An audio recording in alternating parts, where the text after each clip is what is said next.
Um primeiro momento monárquico, em que o rei é a principal fonte do poder. Um segundo momento aristocrático, em que a House of Lords, a Casa dos Lords, a Casa dos Nobres, uma das casas do parlamento britânico, é a principal fonte do poder. E um segundo momento, que vem até a atualidade, que é o momento democrático, em que a House of Commons, a segunda casa do parlamento, a Casa dos Plebeus ou Casa dos Comuns, se torna o principal órgão que exerce o poder. Essa é uma periodização razoável desse sistema político. O sistema constitucional britânico, ele tem algumas características. Uma das características frisadas pelos autores é que ele constitui aquilo que eles chamam de governo misto. O que seria um governo misto? Um governo que tenta conciliar tanto o princípio monárquico, quanto o princípio aristocrático, quanto o princípio democrático. O princípio monárquico se traduz institucionalmente na figura da monarquia e da família real, que existem até hoje no Reino Unido, né, e que remontam à invasão normanda na Inglaterra, né. O princípio aristocrático se traduz institucionalmente na House of Lords, na Casa dos Lords, e o princípio democrático se traduz institucionalmente na House of Commons, na Casa dos Comuns ou na Casa dos Plebeus, a Câmara Baixa, que hoje é o principal centro de decisão institucional no sistema constitucional britânico, como nós veremos. Então, muitos autores clássicos, Bolingbroke, Burke e outros, afirmam que a Constituição britânica é uma Constituição que estabelece um governo misto, que combina, né, esses três sistemas de governo. A ideia é um governo superior porque combina os três. Teria todos os pontos positivos, tanto do governo monárquico, quanto do governo aristocrático, quanto do governo democrático. Isso é, obviamente, uma visão idealizada desse sistema constitucional. Inicialmente, nós vamos frisar algumas características básicas do direito constitucional britânico, né? O primeiro ponto é o fato de se tratar de uma Constituição histórica, uma Constituição mista, uma Constituição de cunho consuetudinário e uma Constituição flexível. Esse sistema é um sistema em transição. Ele quase que não se caracteriza como um constitucionalismo moderno. É um constitucionalismo que parece que está em transição do constitucionalismo medieval para o constitucionalismo moderno. E uma das características que revelam isso é exatamente essa Constituição histórica. A Constituição britânica não é uma Constituição como nós estamos acostumados a pensar na maioria dos estados modernos e contemporâneos.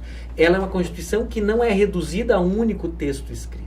Ela é uma Constituição mista, que significa dizer, uma Constituição que tem parte das suas normas baseada em direito escrito e parte das suas normas baseada em direito não escrito, notadamente em direito consuetudinário, ou seja, direito estabelecido por meio dos costumes. Além disso, é uma Constituição histórica porque ela foi se formando paulatinamente ao longo do tempo, de modo que ela é composta por várias normas criadas em diferentes momentos. Então, na Inglaterra não há uma única Constituição, como há nos Estados Unidos, como há na França, na Itália ou no Brasil, né? Promulgada ou outorgada em um determinado momento por uma Assembleia Constituinte ou por alguma autoridade, e que tenta conter no seu texto todo o direito constitucional, ou pelo menos as principais normas constitucionais do sistema. Não. A Constituição britânica é uma Constituição bastante distinta das demais Constituições, na medida em que ela tem parte das suas normas escritas e parte das suas normas baseadas em costumes constitucionais, que são chamadas conventions, né, convenções constitucionais, que fazem parte da chamada Constituição não escrita, ou seja, unwritten constitution, a Constituição não escrita. Parte escrita e parte não escrita. Então, do ponto de vista formal, é uma Constituição mista, né? E consuetudinária exatamente por conta do fato de possuir essa parte não escrita que se caracteriza ou é integrada por diversos costumes constitucionais estabelecidos ao longo do tempo, mas que são conhecidos e são reconhecidos como parte integrante da Constituição britânica. Tem que tomar um pouquinho de cuidado para não afirmar que a Constituição britânica é uma Constituição não escrita. Isso não é correto. Ela é parcialmente não escrita, mas é parcialmente escrita. Existem vários documentos que são considerados como ainda integrantes, documentos escritos que são considerados como integrantes da Constituição britânica. Outra característica notável desse sistema constitucional, né, além do fato dessa Constituição histórica e mista, né, parcialmente escrita e parcialmente não escrita, é o fato de que essa Constituição é uma Constituição flexível, não é? Diferente da maioria das constituições contemporâneas, como é o caso da Constituição norte-americana, da Constituição brasileira, da Constituição francesa, por exemplo, ela não é dotada de mecanismos que tornem o texto constitucional garantido contra mudanças, ou seja, de mecanismos que tornem a Constituição rígida, de mecanismos que dificultem a aprovação de emendas à Constituição, de modificações à Constituição. Não existe rigidez constitucional nessa Constituição britânica. Essa Constituição britânica é uma Constituição flexível. É uma Constituição que pode ser alterada por um simples projeto de lei ordinária no Parlamento britânico.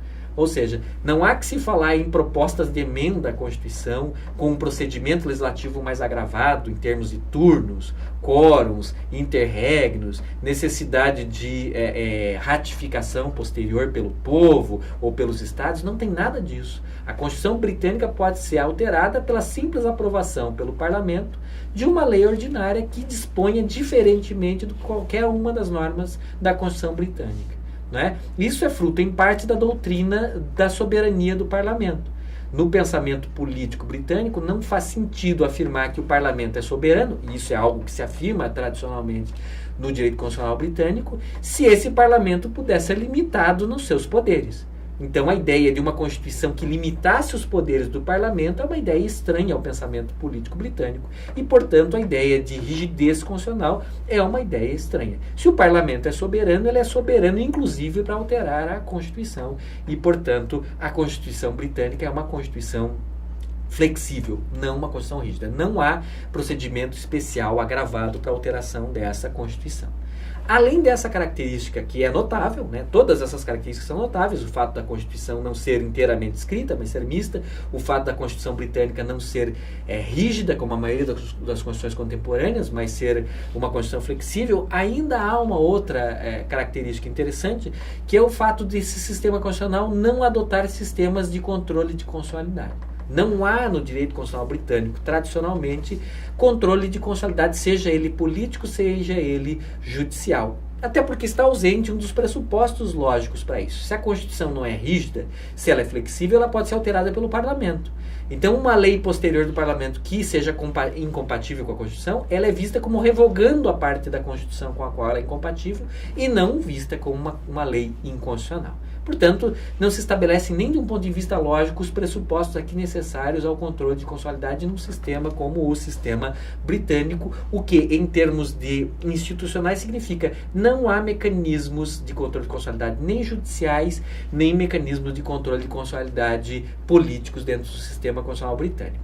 Há algumas alterações mais recentes decorrentes da integração do Reino Unido na União Europeia. Né? Por força da integração do Reino Unido na União Europeia, esse Estado acabou aderindo à Convenção Europeia de Direitos Humanos e ali existem algumas instituições que podem ser consideradas e são consideradas por alguns como uma espécie de controle de constitucionalidade ou controle de convencionalidade, mas tradicionalmente essa não é uma característica que esteja associada ao direito constitucional britânico. Os tribunais britânicos em geral, diante de uma lei contrária à Constituição, não têm a competência para declarar essa lei inconstitucional.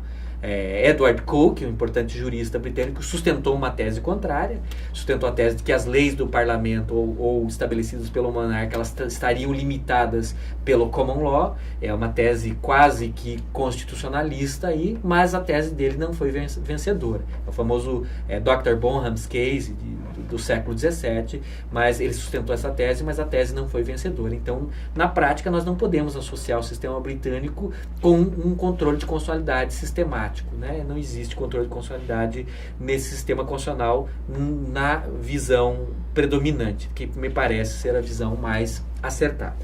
Dito isso, né, estabelecidas essas características elementares do direito constitucional britânico, nós temos que esmiuçar algumas coisas com relação a essa Constituição britânica. Como nós vimos, existe uma parte dela que é não escrita, que é consuetudinária, que são costumes que estabeleceram, por exemplo, entre as casas do parlamento entre si, House of Lords e House of Commons, ou entre o parlamento e suas casas e o gabinete ou ministério, que exerce o governo, e o primeiro-ministro, ou entre esses órgãos e outros órgãos da estrutura constitucional britânica. Então, uma série de normas são de caráter consuetudinário. Mas isso não significa que não há direito constitucional escrito no sistema constitucional britânico. Existe, e esse slide que está na tela nesse momento, ele representa exatamente boa parte das normas que claramente estão na Constituição, fazem parte da Constituição britânica e que são, no entanto, normas escritas.